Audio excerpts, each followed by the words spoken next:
Assalamualaikum warahmatullahi wabarakatuh.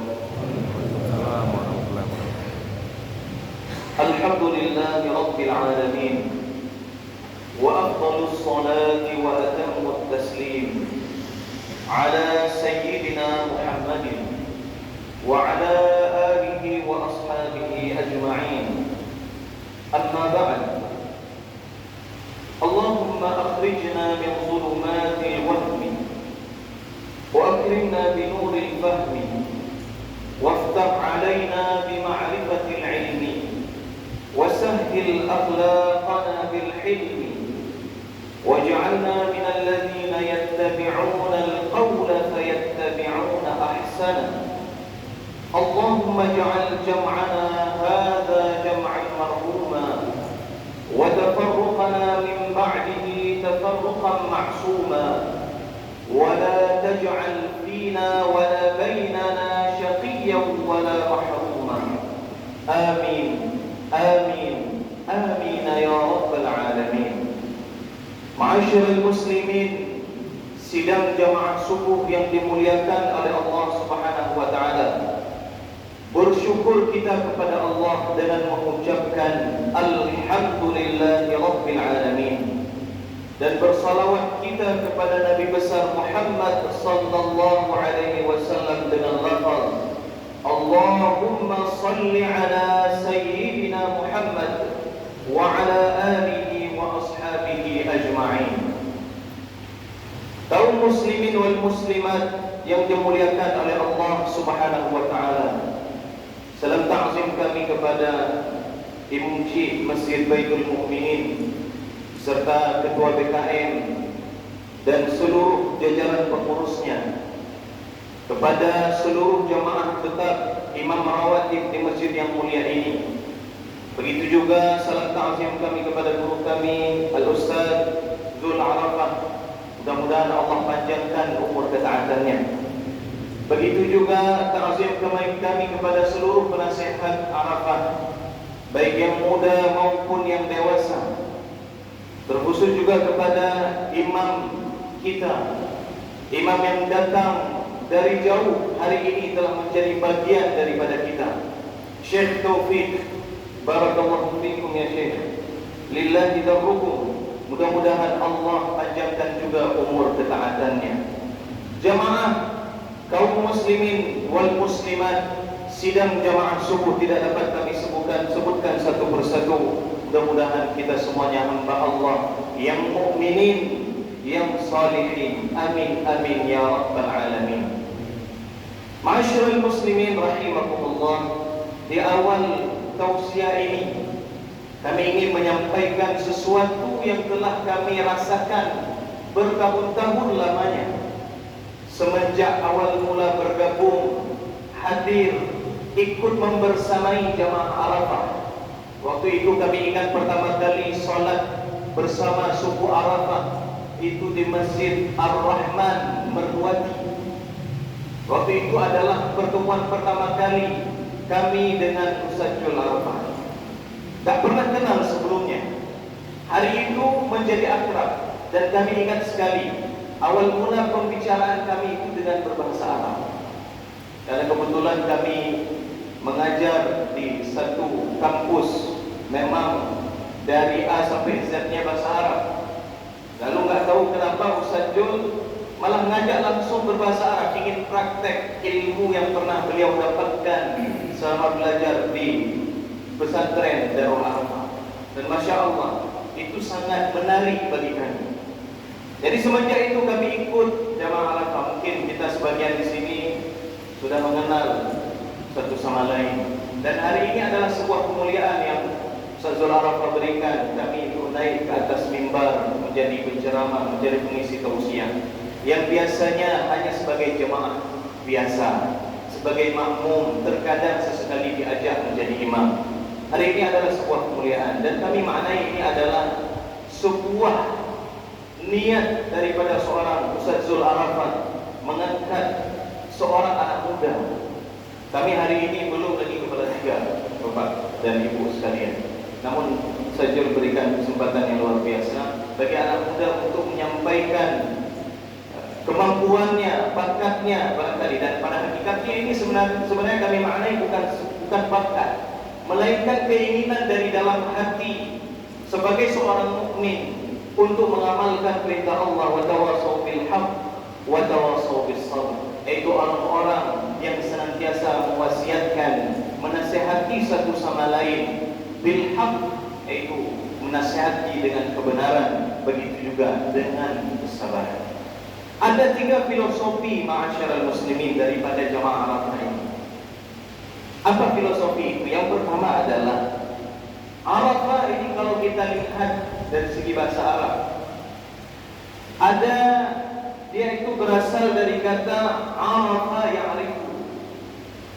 Ana a'rifuka wa anta ta'rifuni. Saya mengenal engkau dan engkau juga mengenal saya. Ada kata ta'aruf. Filosofi pertama daripada jamaah Arafah ini adalah nilai ta'arufnya yang besar. Saling kenal satu sama lain, saling mengenal. Bukankah itu perintah Allah Subhanahu wa taala? Li ta'aruf.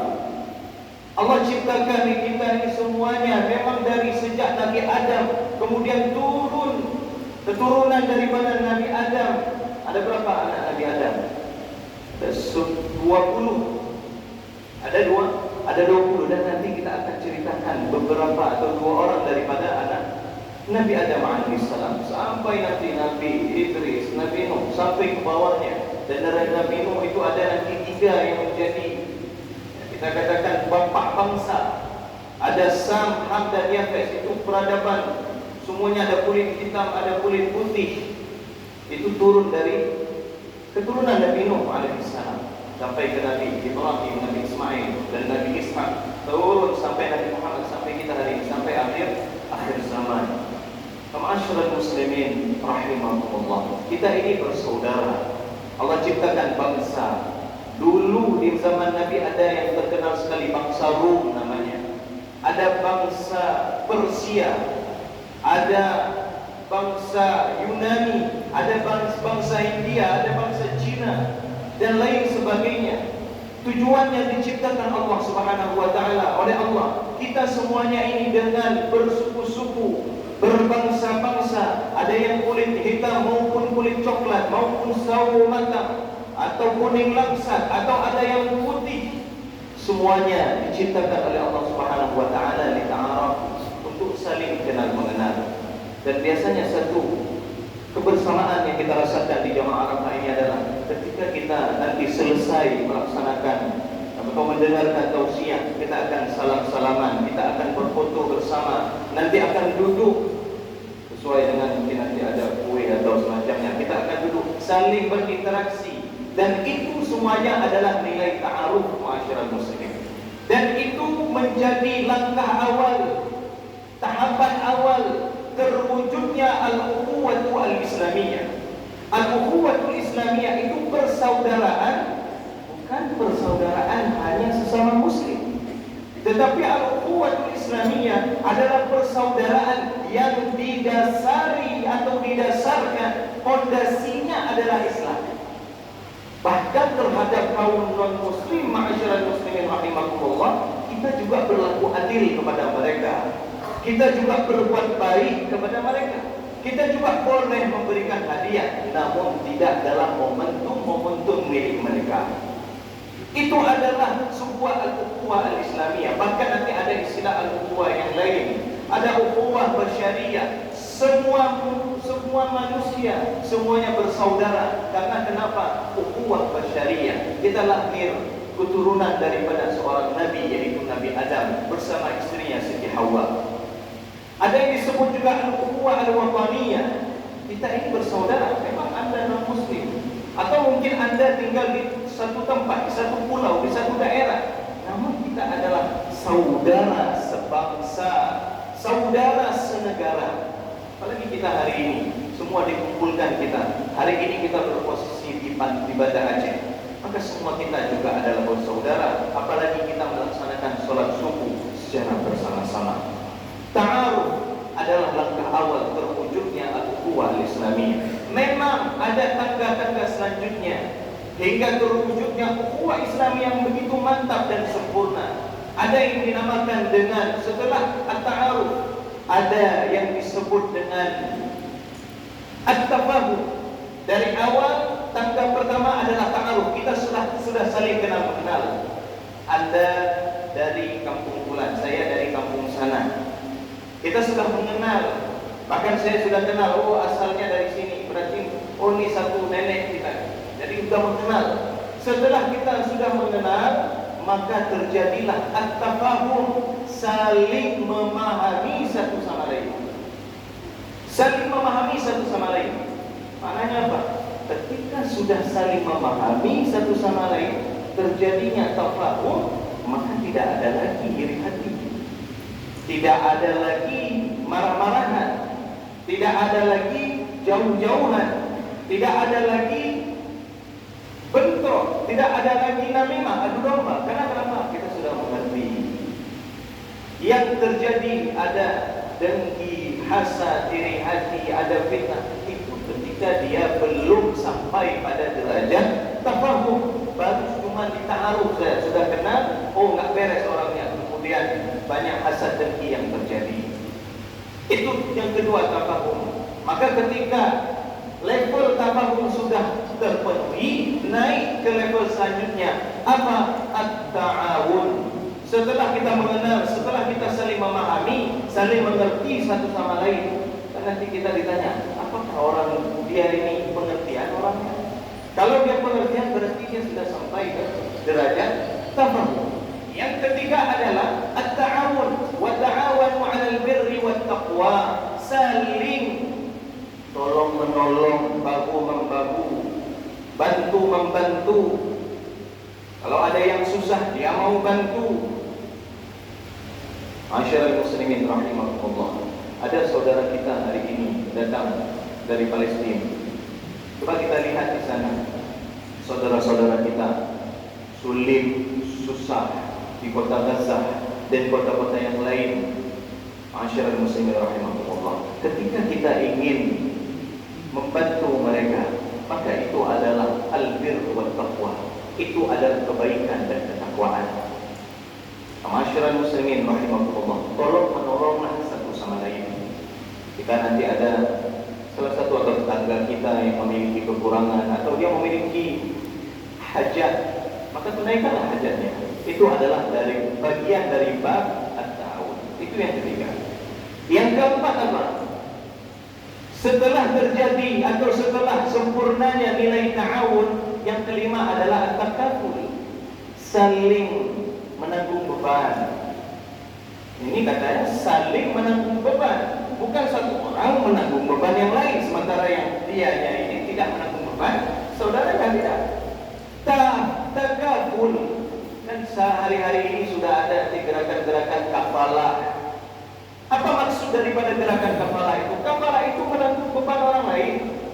Kita yang memiliki kemampuan, kelebihan Allah berikan, kita mau menanggung beban orang lain, itu adalah derajat takaful namanya. Luar biasa umat muslim kalau sudah sampai kepada derajat takaful. Kita satu sama lain menanggung beban. Menanggung beban itu apa? Kalau ada saudara kita yang sakit, terasa di dalam hati, ya Allah, minimal kita doakan. Atau kalau ada, kita berikan santunan, kita berikan donasi, kita berikan bantuan. Hari ini, Masya Allah, barusan kami dengar dari Ustaz Jul, harusnya imam tadi adalah Ustaz Ahmad Rizki Al-Abdi, seorang sahabat kami, guru kami juga. Hari ini kabarnya ibu beliau kurang sehat. Apa benar infonya? Mudah-mudahan kalau memang ibunda beliau kurang sehat, moga-moga Allah segerakan pemulihannya, Allah berikan kesembuhannya. Kenapa seperti itu? Karena kita merasa bahwasanya ketika ibunya sakit, ya seakan-akan ibu kita yang sakit. Itu takaful, masyaallah.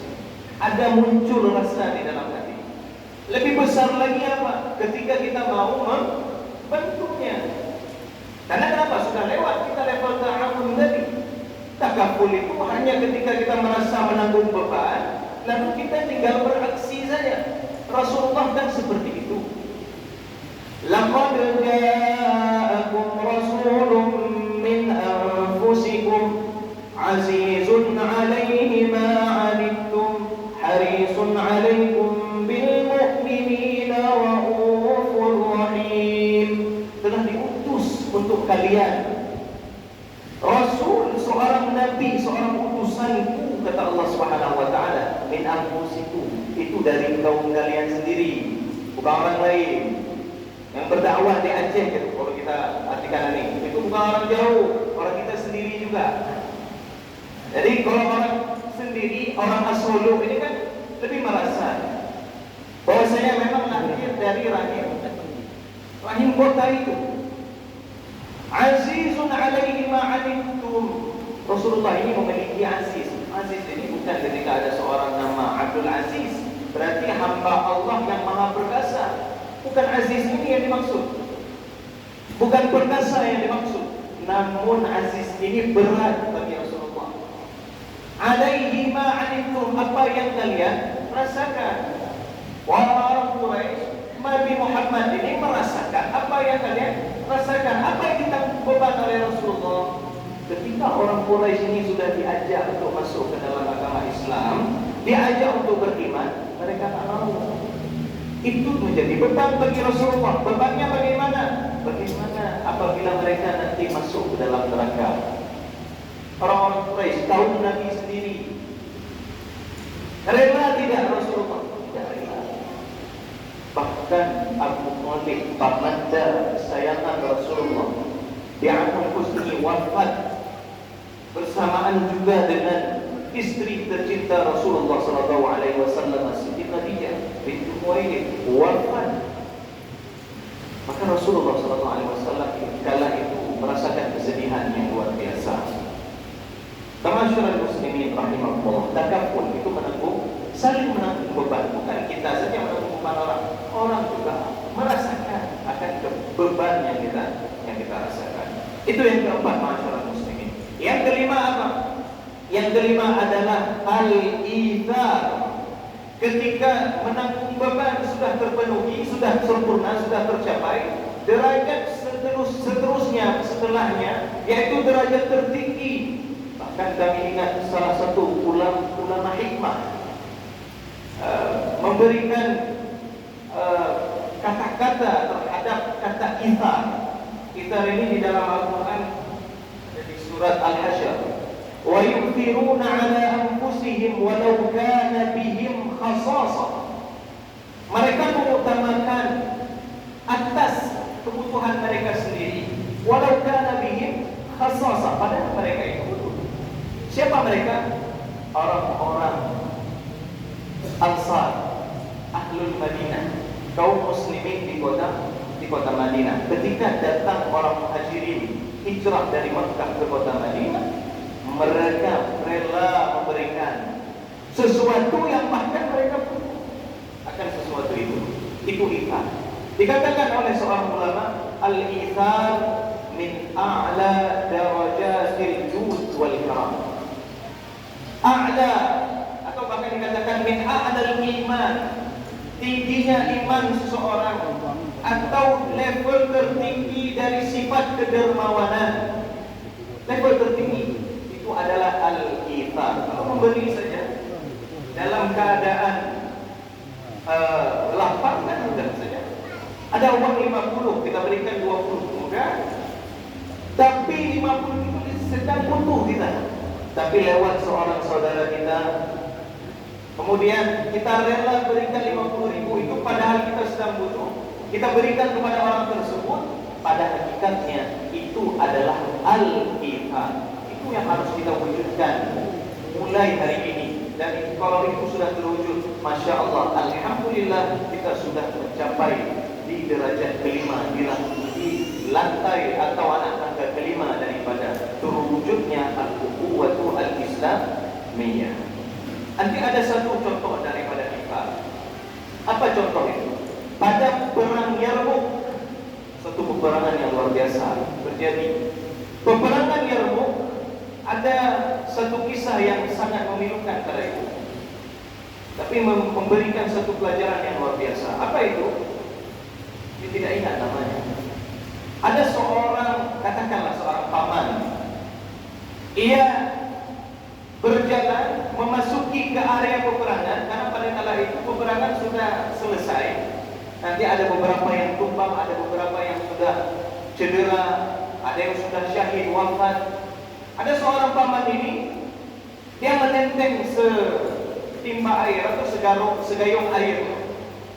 Dia bawakan segayung air. Tujuannya apa? Untuk diberikan kepada ponakannya. Karena ponakannya ini ikut dalam peperangan. Ia tanya satu persatu, ada kalian melihat si fulan? Lalu ada seorang itu menjawab, tadi saya lihat di arah sana. Lalu si paman ini menenteng air itu, dia bawa ke sana. Ditemukanlah ternyata keponakannya itu sudah tertebas pedang, merintih kesakitan, ingin dibantu. Maka bantuan awal itu adalah diberikan air. Karena harus dibawa air, karena dia kehausan nanti akan dipulihkan, akan diobati. Namun minum dulu, ini dibawakan air. Ketika sudah diberikan air kepada ponakannya, lalu ponakannya tersebut ketika hampir meminumnya, belum setetes pun masuk ke mulutnya atau mengenai bibirnya, belum, terdengar ada suara. Suara apa itu? Ada seorang yang merintih kesakitan, merasakan apa yang ia rasa. Ada seorang sahabat juga, ternyata tertebas pedang, merintih kesakitan. Ketika didengar suara diperintahkan kepada pamannya, paman, bawa air ke sana. Bawa air ini ke sana. Saya tidak mau minum, bawa ke sana. Dia lebih butuh ketimbang saya akan air itu. Lalu paman ini menuruti keinginan daripada keponakannya. Dibawa air itu ke tempat tersebut. Ternyata ditemukan, seingat kami adalah seorang perempuan, tertebas pedang atau terkena. Saya sudah sekarat juga. Kemudian apa yang terjadi? Ketika si perempuan itu, sahabat itu meminum air, terdengar pula suara yang lain. Ada orang yang juga memiliki kesakitan. Lalu dikatakan kepada si paman ini, tolong berikan antara air itu di sana. Dia lebih butuh kepada saya. Ahwaju minni. Dia itu lebih butuh akan segayung air itu timbang saya. Waktu diantar air itu ke sana, ditemukan bahwasanya orang tersebut sudah wafat, sudah syahid, sudah wafat. Dan tadi itu adalah menjadi suara terakhir baginya. Lalu karena tadi sudah syahid, maka si paman ini kembali ingin menemui perempuan ini. Ketika tiba di posisi atau di tempat perempuan ini, ditemukan si perempuan ini sudah syahid. Akhirnya apa yang terjadi? Teringat kepada keponakannya. Dibawa airnya ke keponakannya. Masya Allah kaum muslimin, keponakannya pun akhirnya juga syahid. Air itu tidak ada yang meminum. Apa yang berlaku pada saat itu? Satu sama lain lebih mementingkan kebutuhan orang daripada dirinya. Bayangkan, syahid ma'asyiral muslimin, sakarat dalam peperangan, jihad fisabilillah. Ketika ia sedang berjihad fisabilillah dan ia membutuhkan akan sesuatu, namun ia utamakan orang lain, ithar yang tertinggi ma'asyiral muslimin. Dan ini harus masuk ke dalam pikiran kita, ke dalam hati kita, agar terwujud tatanan masyarakat yang bernilai ukhuwah Islamiyah. Yang derajat tertingginya adalah kita, ma'asyiral muslimin rahimakumullah. Itu adalah nilai filosofi pertama daripada Jamaah Arafah. Yang kedua adalah dari ta'aruf sebagai awal langkah terwujudnya ukhuwah Islamiyah. Alhamdulillah tadi sudah sampai ke Medan ternyata. Sudah jamaah yang kedua hari ini, Ahad kedua. Kemarin pertama, hari ini kedua. Sudah terwujud juga safari subuh Arafah di wilayah Sumatera Utara di Medan. Insyaallah. Mudah-mudahan sampai lagi ke daerah-daerah provinsi yang lain. Mudah-mudahan bersama kita, saling mengenal kita, saling bersaudara kita satu sama lain. Maka itu sebenarnya nilai yang ditanamkan oleh Ustaz Jok. Ketika nanti kita akan singgah di Medan misalnya, maka tinggal yang ada jamaah safari subuh Arafahnya, kita akan temukan saudara kita juga di sana. Jadi itu yang nilai yang menjadikan kami ini senang, bahagia hati jika sholat bersama-sama seperti ini. Itu yang pertama, masyarakat muslimin. Yang kedua, Arafah. Beberapa minggu lagi atau bahkan sudah nanti minggu depan dengan kami kloter pertama dengan kami dari Banda Aceh, insyaAllah akan berangkat ke Tanah Suci Makkah untuk melaksanakan ibadah haji. Betul seperti itu, minggu depan ya. Masya Allah, sekitar 1.900 atau 2.000 kaum muslimin dari Aceh jamaah haji insyaAllah akan pergi. 100 ribuan kira-kiranya seluruh Indonesia. Mereka nanti akan melaksanakan ritual ibadah haji, manasik haji. Dan nanti di tanggal 9 Zulhijjah mereka akan wukuf, berhenti sejenak di sebuah padang yang luar biasa panasnya. Kami alhamdulillah sudah merasakannya. Wukuf di sebuah padang Arafah. Panas sekali, meskipun di dalam tenda ada kipas angin, itu tidak membuat. Air waktu itu sempat sholat zuhur berwudu, memang air panas yang kita wudu, bukan air dingin, bukan ada pendingin, tidak ada. Memang air panas, memang murninya seperti itu. Ma'asyiral muslimin rahimakumullah, Arafah. Coba kita lihat tempat yang begitu panas, begitu bersejarah, begitu luar biasa. Di tempat itu siapa yang datang? Siapa yang tiba di tempat itu pada tanggal 9 Zulhijjah? Seluruh kaum muslimin wal muslimat dari pelosok bumi, dari seantero bumi, min anha'il alam, min madinatin syatta, dari kota manapun, dari kampung manapun, dari seluruh penjuru bumi datang ke tempat itu pada tanggal 9 Zulhijjah untuk melaksanakan wukuf di padang itu. Maknanya apa? Baik ada yang kulit hitam, kulit putih, ada yang muslim yang taat sekali, ada muslim yang lagi belajar taat, ada di sana ma'asyiral muslimin rahimahumullah. Jadi filosofinya apa? Berbagai macam orang datang untuk beribadah kepada Allah Subhanahu wa taala, untuk mewujudkan ketaatannya, ketakwaannya kepada Allah Subhanahu wa taala, meskipun masih belajar dari awal. Tidak semuanya di situ ulama. Lebih banyak yang bukan ulama di sana. Namun mereka mau datang untuk melaksanakan salah satu rukun haji. Wukuf di Arafah ini tidak ada umrah. Kalau yang lain ada, tawaf ada, sa'i ada, di umrah ada, di haji ada. Namun wukuf di Arafah hanya pada haji saja. Masyarakat muslimin rahimahumullah, ini pelajaran juga. Yang datang ke Arafah ini tidak semuanya orang yang sudah ulama, tapi ada orang yang baru hijrah, ada orang yang ingin meneruskan kebaikan, ada orang yang memang dia ini ingin berubah baik. Salah satunya silakan pergi ke Sumatera. Karena kenapa? Kita akan berzikir.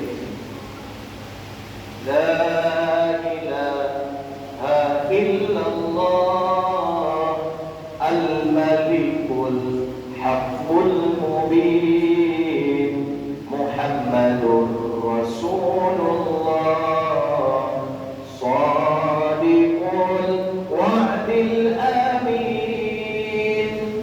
Adalah sebuah zikir yang luar biasa. Biasanya juga kita bersolawat kepada Rasulullah. Biasanya juga kita di sini membaca doa i'tiraf daripada Nabi Ibrahim. Rabbana zalamna anfusana wa illam taghfir lana wa tarhamna lanakunanna minal khasirin. Itu adalah salah satu daripada amalan kita, mengakui bahwasanya diri kita ini adalah diri berdosa. Ma'asyiral muslimin rahimakumullah, yang pertama ta'aruf, yang kedua adalah Arafah. Kita ibaratkan ini tempat berkumpulnya kaum muslimin. Yang ketiga adalah ciri-cirinya adalah mu'tarif. Apa mu'tarif itu? Kita semuanya di sini adalah orang-orang yang beriktiraf diri kepada Allah. Apa itu iktiraf? Mengakui akan kekurangan diri, mengakui akan kehinaan diri, mengakui akan dosa kesalahan yang telah dilakukan oleh diri ini. Allah Subhanahu wa taala pernah berfirman di dalam surat At-Taubah ayat 102 dan 103. Nanti ada kaitannya dengan pembahasan zakat. Apa firman Allah Subhanahu wa taala? Wa akharuna i'tarafu bi dhunubihim khalaqu 'amalan salihan wa akhara sayyi'an 'asa Allahu an yatuba 'alaihim innallaha ghafurur rahim. Khudh min amwalihim shadaqatan tutahhiruhum wa tuzakkihim biha wa shalli 'alaihim inna salataka sakanun lahum wallahu sami'un 'alim. Wa akharuna i'tarafu bi dhunubihim. Mari kita bahas ini sedikit. Wa akharuna i'tarafu bi dhunubihim. Dari orang-orang Madinah. Ini ayat 102. Dari halaman surat At-Taubah itu mulai dari 100. Nanti 100 itu sudah nanti silahkan dengan kami di dalam mushaf. Itu tentang as-sabiqun al-awwalun, itu ayat 100. Jadi orang Madinah itu ada as-sabiqun al-awwalun juga, minal muhajirin wal ansar. Ada dari kalangan orang Makkah, ada kalangan orang Madinah. Ini orang-orang aman. Maknanya apa? Udah memang as-sabiqun al-awwalun, orang-orang pertama masuk Islam. Begitu juga ayat setelahnya, sehingga kami bercerita tentang ada orang-orang munafik. Apakah itu dari orang Yahudi? Karena Yahudi ini ada Yahudi di Madinah, ada Yahudi Bani Nadir, Bani Quraisyah, Bani Qainuqa. Mereka alul kitab juga, cuma ada ternyata sifat-sifat mereka luar biasa. Bahkan Nabi pernah diracuni oleh siapa? Seorang wanita Yahudi di satu peperangan namanya peperangan Khaybar, ya. Di sebuah peperangan Khaybar, Ghazwatul Khaybar. Dan Rasulullah pernah diracuni di sebuah daging. Sudah masuk dalam daging itu, akhirnya berkata, daging berbicara. Di mana kan kita temukan itu? Di dalam Sirah Nabawiyah. Itu benar terjadi. Daging berbicara. Berbicara kepada Rasulullah bahwasanya ini masmum, saya sudah diracun. Seketika itu Rasulullah katakan kepada sahabat-sahabatnya yang ingin menyantap daging itu, turunkan tangan kalian, turunkan tangan kalian, jangan masukkan ke dalam mulut. Karena kenapa? Daging ini sudah berkata kepada diriku, dia sudah diracun. Masyaallah muslimin rahimahullah. Berlalu beberapa waktu hingga akhir hayat Rasulullah SAW, wafat Nabi SAW. Dalam hal ini satu pendapat yang sangat kuat, Rasulullah itu wafat karena diracun. Karena beberapa hari, seminggu kita katakan sakit Rasulullah. Dan ini Rasulullah lafazkan sendiri, katakan sendiri kepada Siti Aisyah, bahkan kepada Siti Fatimah. Dikatakan bahwasanya Rasulullah ini merasakan sakit, azab, bekas-bekas akibat daripada suntikan racun ke satu potong daging di peperangan Khaybar. Hari ini dirasa demam Rasulullah, sakit kepala Rasulullah. Memang demam dan sakit kepala wajar, karena Rasulullah seorang manusia sama seperti kita. Rasulullah juga manusia, lakin basyarun la kal bashar, manusia tapi tidak sama seperti manusia yang lain. Ini adalah keistimewaan Rasul. Namun Rasulullah seorang manusia, dia juga merasakan bagaimana rasa diracun. Dan sehingga karena sakit itu Allah Subhanahu wa taala wafatkan Rasulullah sallallahu alaihi wasallam. Masyaallah muslimin rahimahumullah. Kembali lagi. Wa akharuna i'tarafu bi dhunubihim. Jadi ayat 101 tadi kita bercerita tentang orang-orang munafik. Bahkan dari orang Madinah, orang muslimin juga ada orang munafiknya. Siapa itu? Salah satu pentolannya adalah Abdullah bin Ubay bin Salul. Yang mereka Ubay bin Salul, Abdullah bin Ubay bin Salul yang gak mau ikut Rasulullah di peperangan Uhud. Awalnya ikut, karena kenapa? Awalnya Rasulullah berkata, kita peperangan Uhud itu di dalam kota saja. Maknanya apa? Di sudut-sudut kota Madinah kita sudah kuasai. Jadi kalau ada musuh yang datang, kita sudah menguasai kota kita. Dah tahu kita tempat-tempat untuk menyerang, untuk bertahan, untuk menyerang. Lalu apa? Ketika Rasulullah SAW bermusyawarah, nanti kan ada ayat, وَلَئِن مُتُّمْ أَوْ قُتِلْتُمْ لَإِلَى اللَّهِ تُحْشَرُونَ فَبِمَا رَحْمَةٍ مِّنَ اللَّهِ لِنتَ لَهُمْ وَلَوْ كُنتَ فَظًّا غَلِيظَ الْقَلْبِ لَانفَضُّوا مِنْ حَوْلِكَ فَاعْفُ عَنْهُمْ وَاسْتَغْفِرْ لَهُمْ وَشَاوِرْهُمْ فِي الْأَمْرِ فَإِذَا عَزَمْتَ فَتَوَكَّلْ عَلَى اللَّهِ إِنَّ اللَّهَ يُحِبُّ الْمُتَوَكِّلِينَ. Itu kalau Rasulullah berkeras hati, Rasulullah tak mau dengar orang, lamfattu min hawlik, mereka itu akan meninggalkan engkau nantinya. Fa'fu maka maafkan mereka, mintalah ampunan kepada mereka. Wasyawirhum bil amri, bermusyawarah. Ini dalil musyawarah. Rasulullah itu bermusyawarah dengan para sahabat. Lalu ada sebagian daripada sahabat, karena di peperangan Badar pada tahun kedua Hijriah. Peperangan Badar itu Rasulullah hanya menggaungkan, ayo siapa yang mau ikut peperangan, ikut. Maknanya apa? Yang mau ikut saja. Karena waktu itu tidak begitu diwajibkan atau diajak untuk berjihad. Lalu ketika kaum muslimin menang, ya, muncullah, ya, kalau kita katakan cemburu, iri hati boleh nggak di bagian ini? Kalau sempat kita sampaikan, kita katakan cemburu, iri hati. Karena kenapa? Ada para sahabat yang akhirnya nggak sempat pergi kemarin, nyesal. Kemarin nggak ikut Rasulullah. Ya Rasulullah, ini pada tahun ketiga hijrah ini ada peperangan, orang Quraisy ingin membalas kekalahan mereka, maka kami ingin membuat bagian, ambil bagian di situ. Kami mau juga berperang ya Rasulullah. Jadi kalau kami ingin berperang, namun kami ingin menyerang mereka di luar kota Madinah. Inilah semangat kami ya Rasulullah. Inilah spirit kami untuk berjihad fi sabilillah. Jadi para sahabat itu mereka sangat bersemangat sehingga mereka menawarkan kepada Rasulullah, kami ingin keluar ya Rasulullah. Kami ingin hadang mereka di sana. Jangan sampai masuk mereka ke kota gerbang pintu kota Madinah. Di mana gerbang kota Madinah? Jabal Uhud, gunung Uhud. Itu adalah gerbang kota Madinah. Kami mau hadang mereka di sana. Jangan sampai mereka masuk. Karena Rasulullah mendengar dan kemudian mempertimbangkan pertimbangan daripada sahabat ini, Rasulullah akhirnya keluar. Namun karena Rasulullah tadi memihak kepada hasil musyawarah yang kedua, orang-orang yang pertama mereka mundur. Makanya di dalam peperangan Uhud berapa total kaum muslimin kala itu? Harusnya 1.000 masyarakat muslimin.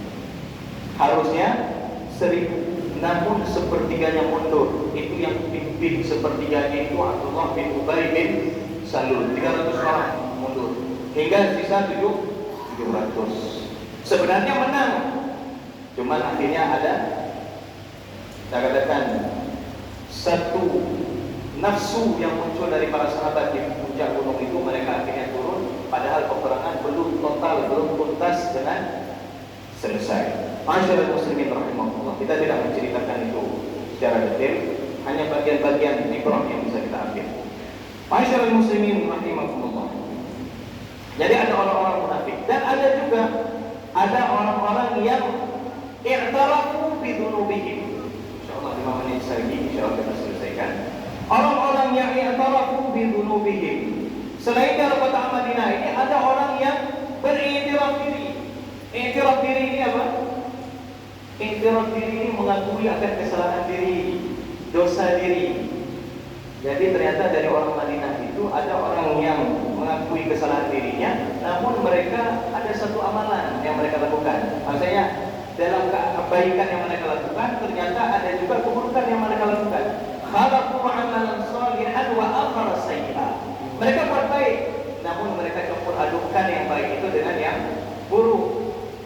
sehingga menjauh lah ini. Jauh lah. Jadi nggak tahu mana saling lagi. Akhirnya apa yang dilakukan mereka? Ini asallah ayatullah alaihi, mudah-mudahan mereka diampuni oleh Allah. Bagaimana cara Allah ampuni dosa mereka? Maka ternyata ini kita tidak akan temukan. Kalau kita lihat ayat ini, nggak tahu kita maksud apa yang dilakukan oleh orang-orang Mu'tarif kota Madinah itu. Kalau ini bagus masyarakat muslimin. Kita kan ada, tadi kita katakan biasanya di Arafah ini ada Rabbana zalamna anfusana. Ini iktirafnya Nabi Ibrahim alaihissalam. Nabi Adam alaihissalam. Bahkan ada di sebuah kitab kami bacakan, kami ingat, innama ahlaka iblisa al-ujbu bi nafsihi. Sesungguhnya yang membinasakan, yang mencelakakan iblis itu sifat ujubnya sendiri atau ujub terhadap dirinya sendiri. Ujub itu apa? Ujub ini dia pikir dia ini lebih hebat daripada orang lain. Itu ujub. Maka iblis ini dia ujub kepada dirinya dengan mengatakan ana khairun minhu. Saya lebih baik ketimbang dia. Dia itu siapa? Nabi Adam. Saya diciptakan dari api, dia dari tanah. Maka ujub itu mencelakakan dirinya. Namun iktamalat fadlu Adam. Iktamalat ini sempurna kemuliaan daripada Nabi Adam bi'tirafihi ala nafsi. Karena Nabi Adam ini iktiraf. Lawan tadi daripada ujub tadi, iktiraf ini mengakui bahwasanya diri hina, diri lemah, diri berdosa. Dosa Nabi Adam berapa? 1. Maka dikatakan ada sebagian orang salaf ini sedang menyentil kita. Apa dikatakan? Dikatakan oleh sebagian ulama salaf, innama nazala Adam bidambin wahid. Jadi unzila atau nazala, diturunkan atau turun Nabi Adam itu dari surga bidambin wahid. Wa antum ta'maluna adh-dhunuba wa tukthiruna minha wa turiduna an tadkhulul jannah. Mungkin paham artinya. Masih ingat ya bahasa-bahasa Arab dulu ya. Apa itu artinya? Nabi Adam itu diturunkan dari surga karena satu dosanya. Sementara kalian dikatakan di situ melakukan banyak dosa, berbuat dosa dan memperbanyak dosa, dan kalian mau masuk dalam surga. Gak imbang masyarakat. Nabi Adam satu dosa diturunkan. Kita banyak dosa ingin masuk ke dalam surga sebagai sentilan. Masyarakat muslimin rahimakumullah. Nabi Adam membaca, "Fatalaqa Adamu min rabbih kalimatin fataba alaihi innahu huwat tawwabur rahim." Apa yang dibacakan oleh Nabi Adam? Rabbana zalamna anfusana. Ya Allah, hamba telah zalimi diri hamba sendiri. Wa illam taghfir lana wa tarhamna, jika Engkau tidak mengampuni hamba, tidak merahmati hamba, maka hamba menjadi orang merugi. Ada juga kan iktiraf yang masyhur sekali. Iktirafnya Abu Nawas. Ilahi lastunil firdausi ahla wala aqwa ala nari jahim dhunubi mithlu a'dabir rimal fahabli taubatan ya dzal jalal. Wahai Allah, ilahi lastunil firdausi ahla, diri hamba ini bukan ahli surga firdaus karena kenapa banyak dosanya, wala aqwa ala nari jahim, namun hamba ini tidak sanggup masuk ke dalam neraka jahim. Faham zunubi mithlu a'dabir rimal, dosa-dosa hamba begitu banyak sebanyak butiran pasir di tepian pantai. Fahabli taubatan ya dzal jalal, maka anugerahkan kepada diri hamba taubat, wahai Engkau yang Maha Agung. Masyaallah muslimin rahimakumullah. Jadi iktiraf ini baik. Lalu orang-orang, sebagian orang kota Madinah itu mereka beriktiraf diri dengan mengeluarkan harta. Dari mana kita tahu itu? Di ayat selanjutnya. Khudz min amwalihim shadaqatan tutahhiruhum wa tuzakkihim biha. Keluarkan harta. Karena apa? Harta ini punya fungsi, punya peran menyucikan jiwa, membersihkan harta. Menyucikan jiwa, membersihkan harta. Menyucikan jiwa, membersihkan harta. harta. Begitu banyak hal-hal yang dapat kita salurkan dari modal harta kita yang telah Allah berikan. Termasuk masjid kita saat ini, si banyak yang perlu direnov.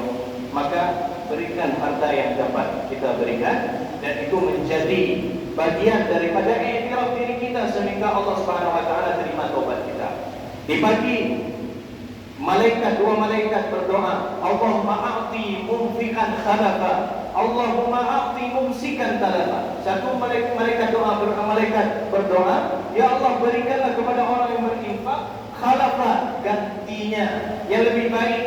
Allahumma a'ti mumsikan talafa, berikan ya Allah kepada orang yang menahan uang itu, menahan harta, dia tidak mau memberikan, dia itu bakhil, dia itu syuh, talafa, kebinasaan. Maka jangan sampai doa malaikat tadi yang kedua itu sampai kepada kita, namun doa yang pertama boleh sampai kepada kita. Begitu juga ma'asyiral muslimin rahimakumullah. Itu juga nanti kita akan beribadah kurban. Maka itu adalah sebuah pengorbanan kita, mengorbankan diri karena Allah Subhanahu wa taala sudah berikan rezeki yang luar biasa. Maka hendaknya juga kita berkorban. Begitu juga apabila ada kemampuan kita, laksanakan haji, daftar haji. Kalau sudah daftar, mudah-mudahan Allah panggil dengan segera. Jika yang belum, maka hendaknya mengorbankan harta yang telah Allah berikan. Daftar haji. Sekarang sudah berapa? Seingat kami sudah 35 juta. Maka daftar haji. Karena kenapa? Itu adalah pengorbanan kita.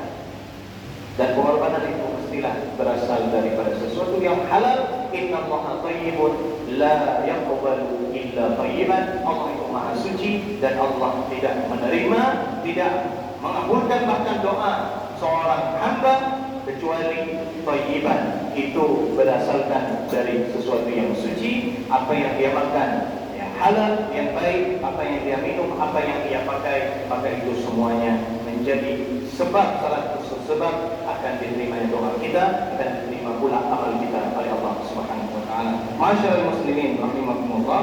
Mungkin ini yang dapat kami sampaikan pada kesempatan subuh yang mulia ini. Ada 3 filosofi yang kami sampaikan tadi. Sebenarnya ada ayat-ayat yang lain, namun insyaallah akan kita sampaikan nanti di lain waktu, di lain kesempatan. Mudah-mudahan Allah Subhanahu wa taala pada subuh yang mulia ini memuliakan kita semuanya. Sehingga kami sebagai penutup, kita syuruk itu di angka 4 kalau tidak salah. Ini sudah terbit matahari, maknanya sekitar 2 menit ada satu pendapat, ada yang mengatakan pendapat yang lain 5 menit lagi. Jadi kalau sekarang di angka 6, di angka 7 baru boleh sholat sunat isyraq. Maka tahan sekitar 5 menit. Karena kenapa? Di waktu ini belum boleh sholat, karena ini waktu yang makruh tahrim. Makruh tahrim ini adalah makruh, tapi sudah kalau kita lakukan malah berdosa, tidak ada manfaat apa-apa.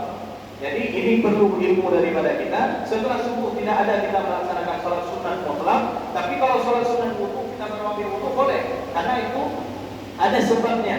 Namun ketika kita melaksanakan sholat sunat isyraq, maka hendaknya kita tunggu sekitar 5 menit lagi sambil kita salam-salaman. Nanti kita sholat sunat isyraq 2 rakaat, usolli sunnatal isyraq rak'ataini lillahi ta'ala. Pahalanya seperti apa?